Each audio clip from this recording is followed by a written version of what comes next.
بسم اللہ الرحمن الرحیم۔ السلام علیکم دوستوں۔ سلمہ ایک انتہائی محنتی اور فرض شناس لڑکی تھی۔ اس نے ایک نہایت غریب خاندان میں آنکھ کھولی، مگر یہ والدین کے رزق حلال اور ان کی اچھی تربیت کا نتیجہ تھا کہ اس نے شروع سے ہی پاکیزہ سوچ کو پروان چڑھایا اور محنت اور جہد مسلسل پر یقین رکھا۔ سلمہ کے والد ایک مقامی فرم میں معمولی ملازم تھے اور والدہ مکمل طور پر ایک گھریلو خاتون، جن کی سوچ اپنے گھر سے شروع ہوتی تھی اور وہیں پر ختم ہو جاتی تھی۔ باہر کی دنیا کے بارے میں وہ مکمل طور پر ناآشنا تھیں۔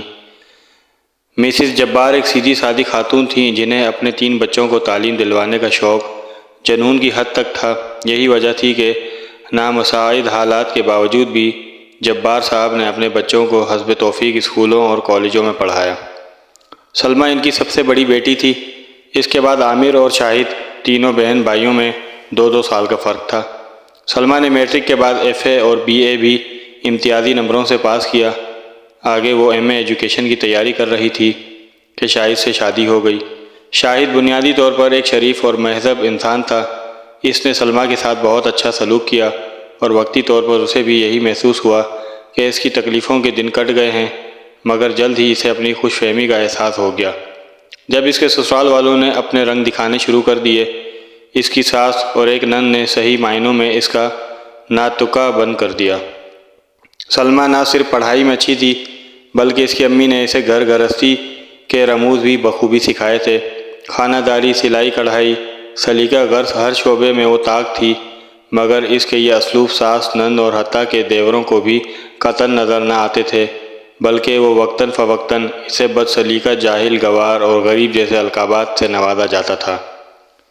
اسے اس بات پر حیرت ہوتی کہ اس نے اپنے والدین اور اساتذہ کو یہی کہتے ہوئے سنا تھا کہ تعلیم ہی اصل دولت ہے، روپیہ پیسہ تو آنی جانی چیز ہے، تو پھر اسے غربت کا طعنہ کیوں دیا جاتا ہے؟ آہستہ آہستہ اسے اس بات کا احساس ہونا شروع ہوا کہ اس معاشرے میں زندہ رہنے کے لیے دولت کی اہمیت بھی اپنی جگہ مسلم ہے، لیکن یہ اس کے والدین کی پاکیزہ تربیت اور رزق حلال کا نتیجہ تھا کہ دولت کے حصول کے لیے اس نے کبھی بھی غلط راستے کے بارے میں نہیں سوچا تھا۔ قدرت نے بھی اسے اپنی حالت کو بہتر بنانے میں مدد دی۔ سچ کہتے ہیں کہ نیت نیک ہو اور انسان کا عزم سچا ہو تو اللہ تعالیٰ غیب سے ایسی امداد مہیا کرتے ہیں جہاں سے اسے گمان بھی نہیں ہوتا۔ ایک دن سلمہ کی ایک پرانی سہیلی اسے ملنے آئی۔ اس کی حالت دیکھ کر اور خاص طور پر اس کے سسرال والوں کا یہ رویہ دیکھ کر اسے بہت افسوس ہوا۔ سلمہ بھی اس سے سچ کو چھپا نہ پائی اور اس نے روتے ہوئے اپنی تمام داستان غم اسے سنا ڈالی۔ رضیہ اس کی ہمدرد سہیلی تھی۔ اس نے مشورہ دیا کہ وہ علامہ اقبال اوپن یونیورسٹی کی فاصلاتی تعلیم کی سہولت سے فائدہ اٹھائے اور اپنا MA مکمل کرے۔ اس طرح وہ گھریلو کام بھی کر سکے گی اور اپنی تعلیم بھی بڑھا پلے گی۔ چنانچہ اس نے کچھ بچت کر کے اور اپنے شوہر کی رضامندی سے وہاں اپلائی کر دیا۔ ساس کو پتہ چلا تو اس نے آسمان سر پر اٹھا لیا کہ اب گھر کا کام کون کرے گا، گھر کی ذمہ داری کون اٹھائے گا۔ تو شاہد نے انہیں سمجھایا کہ اس نظام میں سلمہ کا یونیورسٹی جانا ضروری نہیں، اس لیے وہ گھر کے کاموں کو بھی سر انجام دیتی رہے گی۔ سلمہ سلائی کڑھائی میں تو ماہر تھی ہی، اللہ نے اس کی ایک اور طریقے سے بھی مدد فرمائی۔ وہ کچھ اس طرح کہ اس کے گھر کے قریب ہی ایک بوتیک شروع ہوا اور اس کی مالکن کو کپڑوں کی سلائی کرنے والی کچھ ماہر خواتین کی ضرورت تھی۔ سلمہ کو پتہ چلا تو اس نے خاتون سے بات کر کے کام کا آرڈر لے لیا۔ گھر کی سلائی مشین پر اس نے موٹر لگوا لی اور ساتھ ہی اس کی اچھی تعلیم اور ریکارڈ کی وجہ سے قریبی پوش علاقے کے کچھ بچوں نے اس سے ٹیوشن لینی شروع کر دی۔ اس نے انہیں اتنے اچھے طریقے سے پڑھایا کہ وہ اس کے گردیدہ ہو گئے۔ جب اس کی ساس اور دیوروں نے دیکھا کہ وہ گھریلو کام کرنے کے ساتھ ساتھ پیسے بھی کما رہی ہے تو انہوں نے سختی سے بھی کچھ کم کر دی۔ وہ لالچی لوگ تھے۔ شاہد کے علاوہ دونوں دیور پر پڑھائی میں بالکل پیدل تھے۔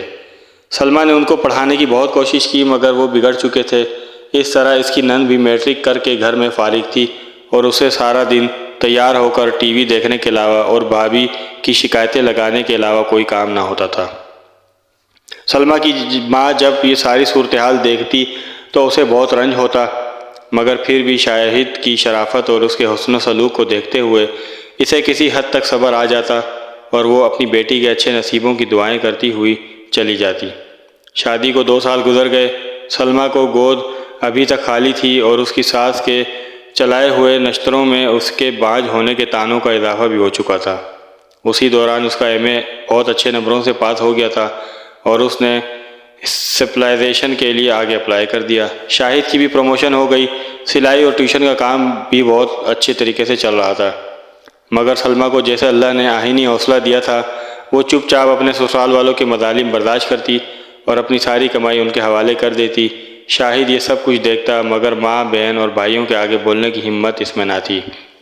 گھر کا بوجھ کم کرنے کے لیے اس نے بھی شام کو ایک فیکٹری میں جانا شروع کر دیا تھا۔ اسی دوران حکومت کی طرف سے اسکولوں کے پرنسپل اور سینئر اساتذہ کی خالی نشستوں کا اشتہار اخبار میں چھپا۔ تجربہ نہ ہونے کی وجہ سے سلمیٰ پرنسپل کی سیٹ کے لیے تو اپلائی نہ کر سکی، مگر اس نے سینئر ٹیچر کے پوسٹ کے لیے فارم جمع کرا دیا۔ ساتھ ہی اس کا ایم اے بھی فل ہو چکا تھا۔ اسے منتخب ہونے کی نوید مل گئی، مگر اسے جو سیٹ ملی وہ سندھ پنو عاقل میں تھی۔ اس نے اپنے شوہر سے بات کی اور شاہد نے کچھ تنگ و دود کے بعد اپنے گھر والوں کو آمادہ کر لیا۔ ان لوگوں نے محض پیسے سے غرض تھی، اس لیے کچھ پس و پیش کے بعد وہ مان گئے تھے۔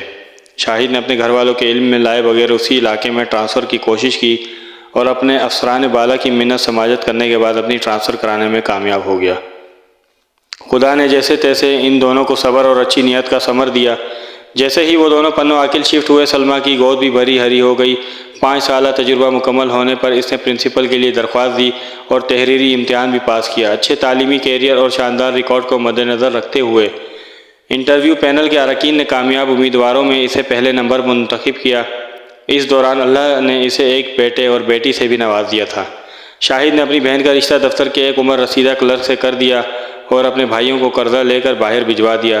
باہر کے دھکے کھانے سے ان کی بری عادتیں بھی کم ہوئیں، وہاں ان کو مزدوری بھی کرنا پڑی۔